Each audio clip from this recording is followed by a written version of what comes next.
Hey, Mark here. It's 2:37 in the afternoon and I just woke up from a much needed nap after those back-to-back night shifts. And now I'm getting ready for my trip to San Antonio. I already packed most of my stuff earlier, just a few things left to throw in the bag. I'm visiting my aunt and uncle. Figured it's time to rest, reset, breathe a little. But before I head out, I wanted to pause and talk to you because my mind and spirit have been a little full today. Um,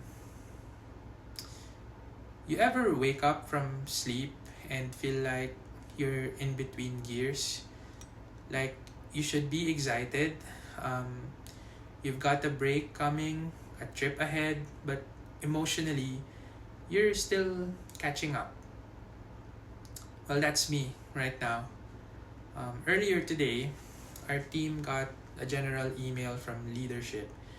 It was a reminder about legal documentation when handling psychiatric holds, something that applies to all of us working in emergency mental health settings. Well, now I'm not going to turn this into a legal seminar, but here's what I appreciated. Um, the tone of that message wasn't about catching people doing something wrong. It was about protecting both the patient and the healthcare worker, about staying clear headed in high pressure moments, about doing things the right way, not just the fast way. And it hit me because there was a recent moment at work where I had to speak up. Uh, Nothing dramatic, just a point of clarity. And it reminded me even when things get blurry, speaking up is part of the job. Accountability is part of compassion. I'm not perfect at it, but I want to grow in it because care without clarity can get messy. And I'm not just here to survive my shift. I want to do this work with integrity. And that leads me to something deeper, something I read today in my devotion that connected with all of this. I was in Second Chronicles chapter 24 reading about King Joash. He became king at just 7 years old. Imagine that. And for a while, he was doing all the right things, especially with good guidance from Jehoiada, the priest. One of Joash's boldest moves, he decided to restore the temple of God. The temple had been neglected, damaged, and robbed, just like the people's relationship with God. It was crumbling, and Joash didn't just feel bad about it. He acted. He organized people, raised resources, got the job done. But then, something shifted.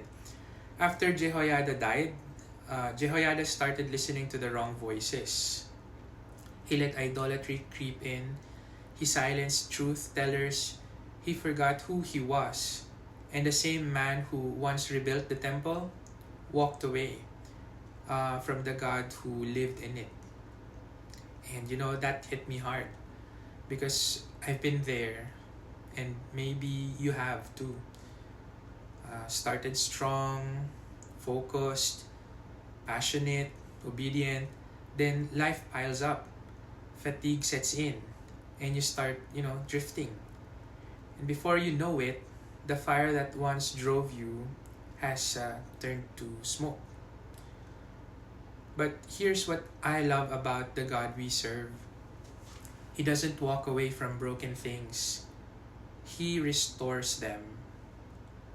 The verse in 2 Chronicles chapter 24 verse 13 says, "The repairing went forward in their hands and they restored the house of God to its proper condition and strengthened it. That wasn't just about bricks and wood. That was about people, hearts, and identity. So today, I'm asking myself, what inside me needs rebuilding? What have I neglected spiritually? Am I only obedient when someone's watching, or am I consistent in the quiet? And honestly, I don't even fully know how I feel right now. But I know this. I want to finish well. Not just work my shifts, but walk with purpose. Not just serve others, but stay rooted in who I am, especially when no one sees. If you're in a season like that, caught between tiredness and calling, clarity and chaos, just know this. God hasn't given up on your restoration. He sees it all, He's still working, and He wants to build something lasting with your life. So, yeah, I'm about to pack the last of my stuff and head out to the airport, but I just needed this moment of real talk to remind myself, and maybe you too. We're not just here to, survive. We're here to be restored, to show up with heart, truth, and grace. And to walk it out one shift, one prayer, one act of courage at a time. Still standing, still grateful, still being rebuilt. Thanks for watching, everyone, and I'll see you again soon.